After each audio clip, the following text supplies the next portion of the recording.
Last we met, we started with the question, who can make war with the beast? Some men out of the East answered the call.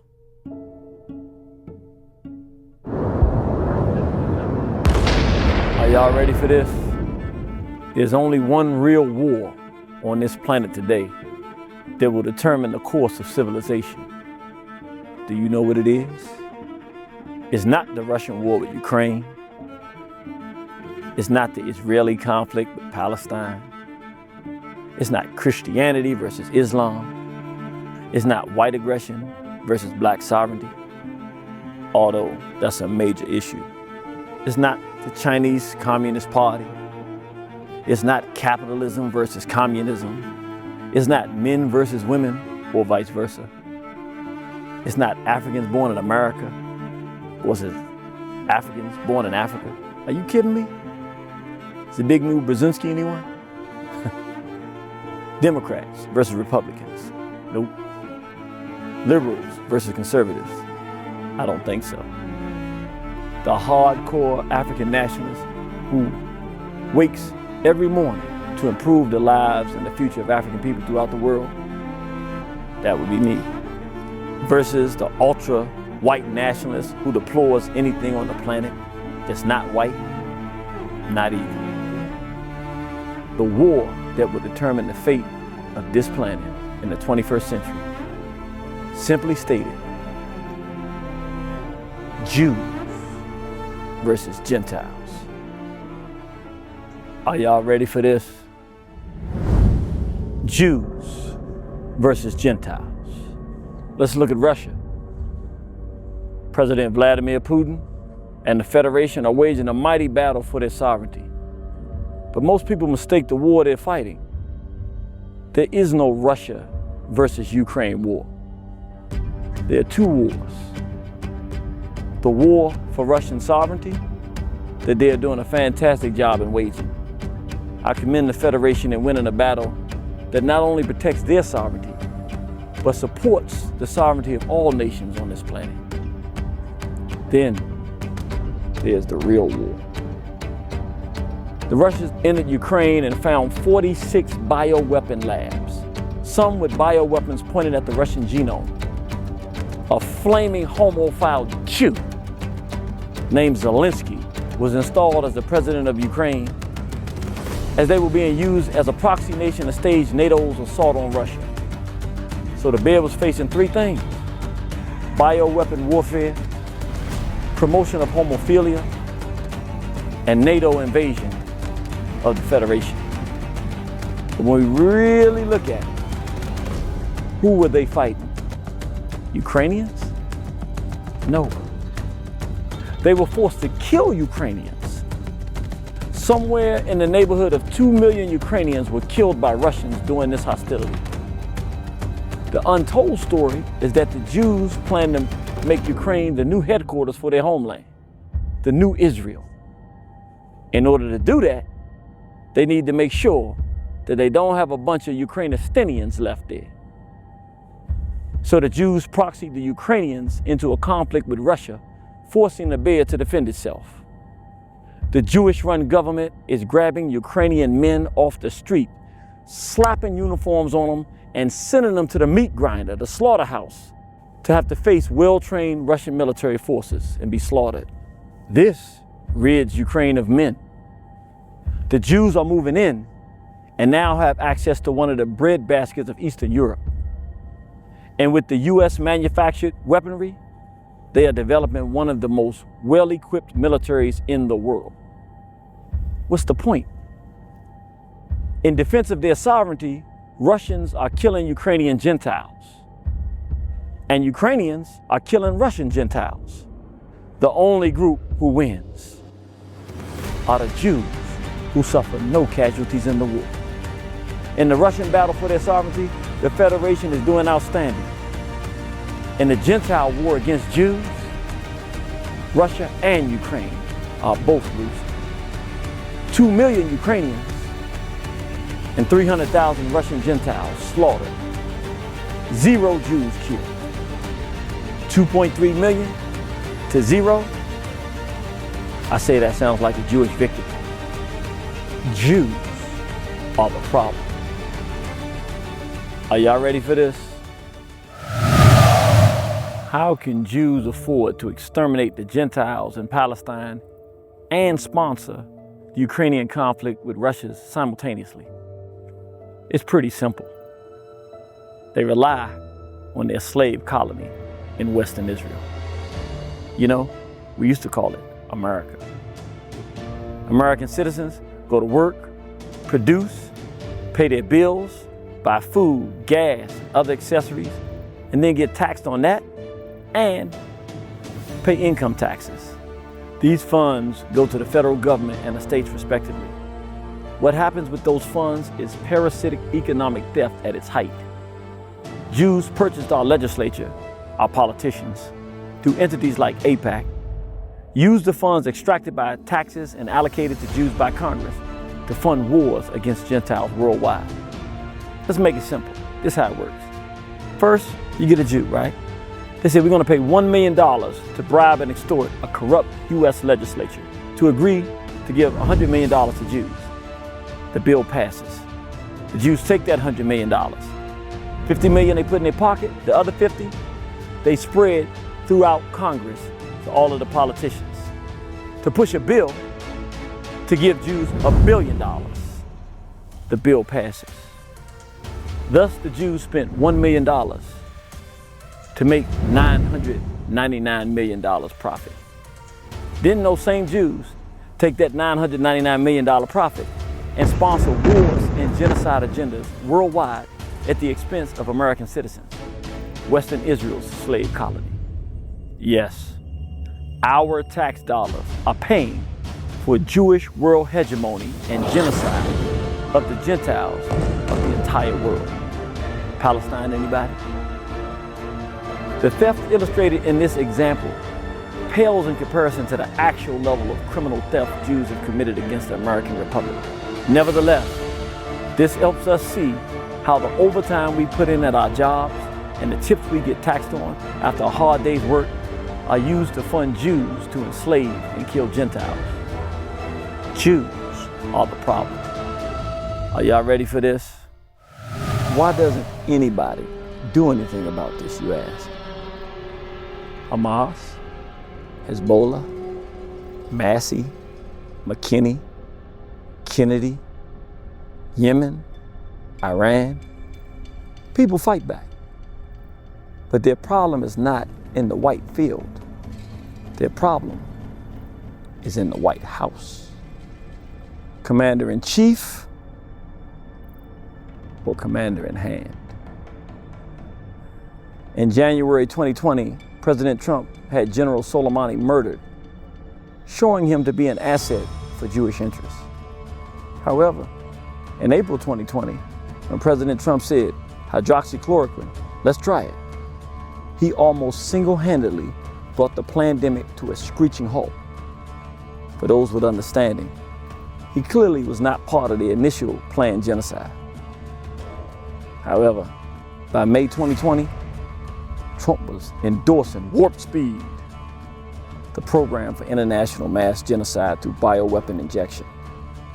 And by January 2021, President Trump pardoned Jonathan Pollard in one of the most egregious acts of treason in American history.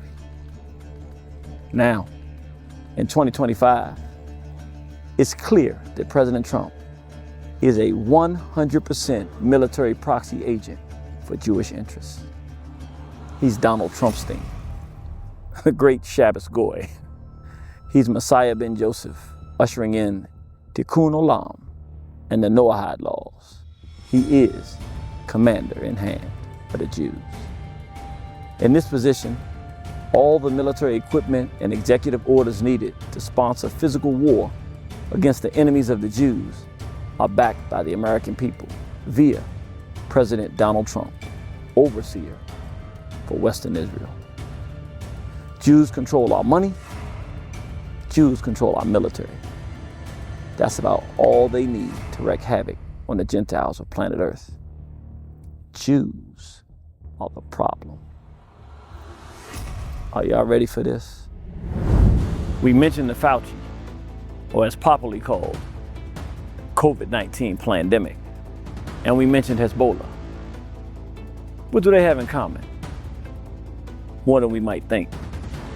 A Mossad agent did an expose on 60 Minutes in December 2024 on how they engineered their terrorist assault on Hezbollah.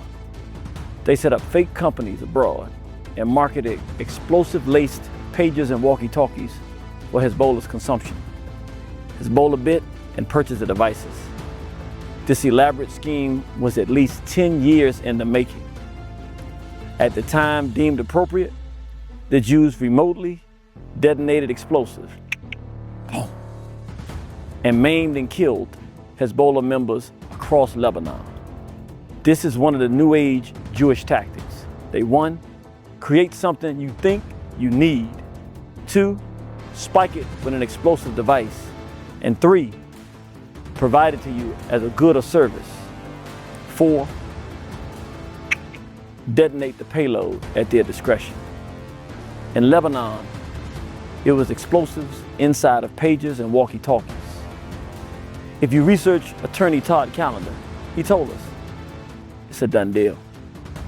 In the United States of America, the Jewish explosives were not planted just in the ground. They were planted in our veins. These explosives are now housed in our bloodstreams, waiting to be detonated by the Jews. Boom. Safe and effective. It's effective. Jews are the problem. Are y'all ready for this? So now we know that the same international bioweapon warfare aimed at Russia from the Jews of Ukraine was used to poison the world with a death injection called COVID-19 vaccine. This was truly devilish. And speaking of devilish, Revelations 13:18, here is wisdom. Let he that hath understanding count the number of the beast, for it is the number of a man, and his number is 666. You remember? Social distancing. You have to stand 6 feet apart. 3 of us go into the store. You're here. I'm 6 feet. You're 6 feet. 6 feet. 6 feet. 100 people in line. 6, 6, 6, 6, 6, 6. For what? Wasn't science. The science of genocide. The Jews tell us what they're going to do. Then they do it. Somebody else told us before they did it. That's called wisdom. 666. 666. And you say, only a devil would do such a thing. Or maybe you say, I wish someone had told us this was coming and who was doing it. I suggest someone did. Revelations 2:9. I know the blasphemy of them which say they are Jews and are not, but are the synagogue of Satan. Or maybe John 8:44. Ye are of your father the devil, and the lust of your father ye will do, not might do. He was a murderer from the beginning, and abode not in the truth, because there is no truth in him. When he speaketh a lie, he speaketh of his own. He is a liar and a father of the lie. COVID-19, it was murder from the beginning. It never was designed to vaccinate against any harm. From the beginning, the children of Satan. Somebody told us we haven't been listening. The king told us the truth. We didn't heed the wisdom, nor did we process the understanding. And now we're playing the waiting game to see how lethal our decision to give our bodies over to Satan's children will prove to be in the end. And to wrap this part of our discussion up, we need to examine why this attempt to pit the world at odds with Russia feel so desperate? It was Greg Reese in the Reese Report who visited Russia and gave us the key to the riddle. He went to find out how the Russian people avoided getting mass injections. He discovered that the Russian Federation had the same or similar COVID-19 vaccine official mandates other countries issued. People faced arrest and penalty if they refused to get injected. Despite the mandates, the Russian people refused the injections, and the Russian law enforcement refused to rain tyranny on their non-compliance. Hence, there was no way to enforce the mandates. The Russian people, not the Federation in this case, won the battle. Well, that's great for the Russian people, but that slaps Jewish tyranny in the face. They have the detonator ready for the US people and Western Europe, but they have no detonation ready for the majority of the Russian people. Hence, in addition to BRICS, military and resource support for African liberation and sovereignty, Russia doesn't have a white population of sitting ducks. Hence, the Jews are more desperate than ever to destroy the Russian people. World War III will happen one way or the other if Jews have their way. And Russia is their primary target. Jews are the problem. Are y'all ready for this? We could go on for days discussing the problem. But there are so many great researchers and political pundits giving outstanding information and analysis of the problem that I encourage you all to seek the truth from all sources. Today it travels far and wide, and you can find the answers you're looking for. For those of you listening to me now, it's time to start talking solutions.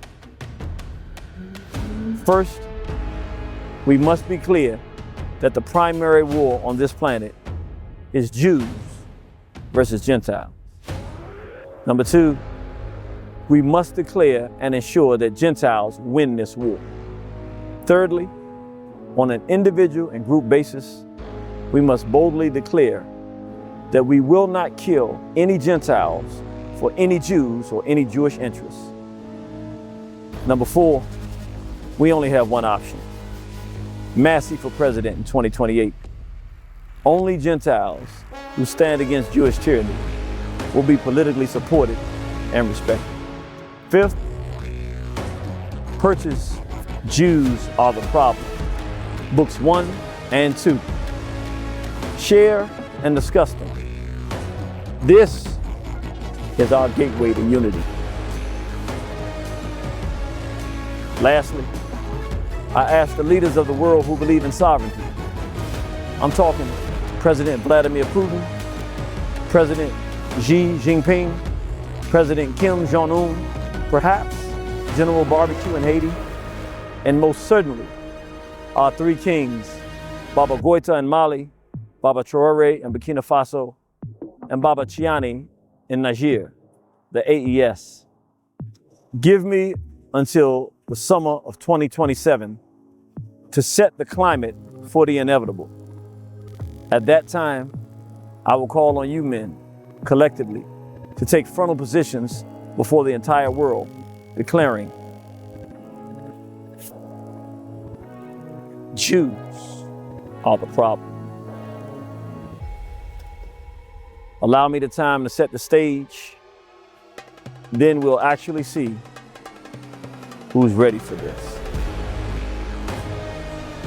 For those of you who want this experience live, in living color, please contact us and book me for speaking engagements or lectures at your church, organization, community center, university, national assemblies, etc. For those nations or other interested parties more interested in my social architecture services, please contact me directly so we can discuss these options as well. Remember, Jews are the problem, but with cooperative nationalism, Gentiles are the solution. Let's begin the work. I'll see you on the battlefield.